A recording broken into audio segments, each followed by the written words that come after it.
I want to point out that I have no beef with Grummz. This is not some internet drama. It's actually me being interested in tackling some of the points that he made because I've noticed this sentiment ever growing among the group of people that I associate with, and that is that censorship is actually great. And some of us need to support the censorship of the woke, especially in games marketed to kids like Nintendo and cartoons. And this is also due to the fact that the woke have done it to us for so long that now it's their time to sit down and get censored. So it's coming from a place of vengeance, I suppose, but it's also coming from a place of concern for the children, right? A good old American tradition. And I want to tackle this, that when it comes to the concern for the children, I already believe that the ESRB system is the perfect thing that we have come up with. And that is the fact that you are allowed to create whatever type of game you want, but it has to be labeled on the box if it contains certain themes. So if the game doesn't contain any problematic content, right, like no violence, no sexuality, none of those things, then it can be rated for everyone, right, like PG-12 or PG-13, whatever it is. But if you start adding stuff, like you add mild sexuality, you add mild violence, then it gets rated T for teens. And if you add even more stuff, then it gets rated M for mature. This is a perfect system, right? Like, kids should not be able to play any game that is below the M rating. When the minor becomes a little bit older, like he's 16 now, he is allowed to play more games that are rated T for teens. Now, if Grummz wants to say that certain woke themes, like certain woke ideology, should be labeled on the box or should be included in the ESRB system, like that's one thing, but I don't believe this is what he is discussing. I think what he is talking about is that no, like woke themes should straight out be banned. Like Nintendo should not allow woke themes in their game, and I disagree with this. Firstly, when you incentivize people to censor, you need to actually pay censors. Like, you need to hire a group of moral busybodies that this is what they do. Like, this is their life. This is what business they have in order to censor stuff in art. And in order to justify their wage, they will constantly have to censor. And I don't like this system, especially when they start censoring things that are subjective, especially when they start censoring stuff that's bullshit. I personally do not enjoy companies like paying other consultants and other people just to make sure that the game is sanitized. So on that principle alone, I'm against it. But then I'm also against the principle because some of the best movies, some of the best games, some of the best books were written at a time when censorship was laxed. And I do believe that art, being part of human expression, should be allowed to flourish as long as you age gate it, right? So, like, obviously, like, children and minors shouldn't have access to certain art, which is why we have the ESRB system that I spoke about before. But, like, if you're an adult, like, if you're a person that is above the age of 18, you can vote, you can start a business, you can have kids of your own. The idea that some moral busybody from the government has my well-being in mind by censoring the video games that I buy in order to protect me from, like, what exactly, is absolutely ridiculous. And unfortunately, there are a lot of countries that do have this type of legislation. Like, for instance, if you have alcohol or drugs in video games, like, certain countries will not sell those. And again, like, I find it disturbing. It's like, I'm an adult, all right? Like, I can control myself. Now, if other adults can't control themselves, that's their business. But if you want to live in a free society, you have to let other people do whatever they want. I know, like, the woke have perverted and completely corrupted the concept that as long as you're not hurting anyone, go do what you want. And I generally don't see how playing a video game, like how playing GTA is hurting other people, right?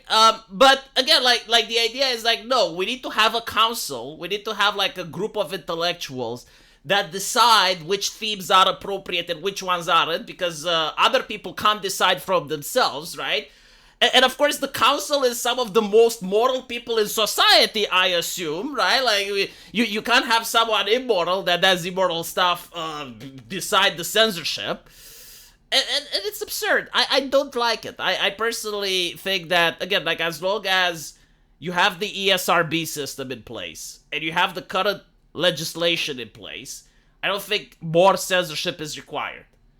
And unfortunately, people just don't realize how much censorship is required now. Like, if you want to create a video game, you first have to go through the publisher, right? So, like, the publisher will have its own rules and things that they will want to censor.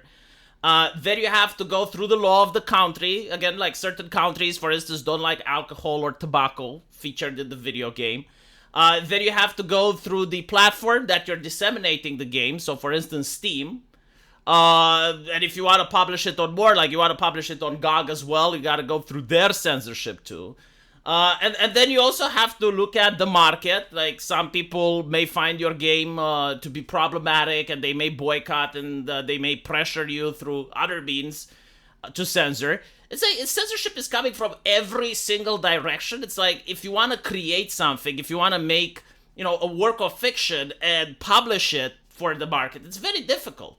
And this is why most games are almost similar now. Like, it's almost why all games are sanitized and they're almost all the same and they have the same boring stories. It's because now companies, knowing just how much censorship is out there and taking into account that these games cost tens of thousands of dollars to make, they require consultants. Like they will just hire someone to make sure that their story just fits all of these requirements, right? So looking at what Grummz is saying, no, I disagree from the point that you need to let artists alone, man. Just let them alone. And yeah, I get it. We're going to have games like Postal and we're going to have games like Manhunt if you let artists alone. But then again, if they're so bad, like, people will just not buy them. Or if people buy them, then you shouldn't have banned them in the first place. So that is my take on this. As for, like, having this group of people that decide what is woke and what isn't, take Breaking Bad, for example, right? Like, Breaking Bad has this theme where the main villain, Gus Fring, he's a homosexual, right? And his entire motivation is the fact that his boyfriend got taken out by the cartel. But it's done in such a tasteful way, it is done in such a good way that I do not consider it woke. I just consider it like part of the story. It's really great writing. And to have someone that would censor it would say, you know what, no, actually, we don't like this theme, give Gus a girlfriend or something. No, like, let the writer write whatever they want, and if people don't like it, they won't buy it. It's already that woke themes don't sell. Like, for instance, Furiosa, right? Like, most people that seen Furiosa are telling me that it's a great movie, but a lot of people just didn't go see it because, well, it's a Mad Max movie without Mad Max, and you have the girl boss thing. Like, already people think, yeah, there's too many red flags, this is woke, I'm not going to watch it. So I generally don't think that this level of censorship is required. Now, in the case of Nintendo, if they're a company that just wants to make games for kids, that's a different story. Again, the ESRB is there, and you as a company, as long as the committee, the ones in charge of the ESRB, rate that the game is acceptable for children, then I don't think the company should censor it. I don't think, like, Nintendo should say no if ESRB says yes. I think the ESRB should have priority. But, this is my perfect world. This is my perfect utopia. Unfortunately, we don't live in this world, and all of this is just LARPing, right? Like, people like us will never actually manage to censor shit because we do not have institutional power. So, like, all of this is LARPing on the internet. All of this is, like, things that generate traffic. It generates clicks. It generates likes and retweets. But at the end of the day, like, let's be honest, we do not have representatives at Nintendo in order to justify what gets censored and what gets allowed. So, let me know what you guys think, though. And as usual, I will see you in the comment section. Take care.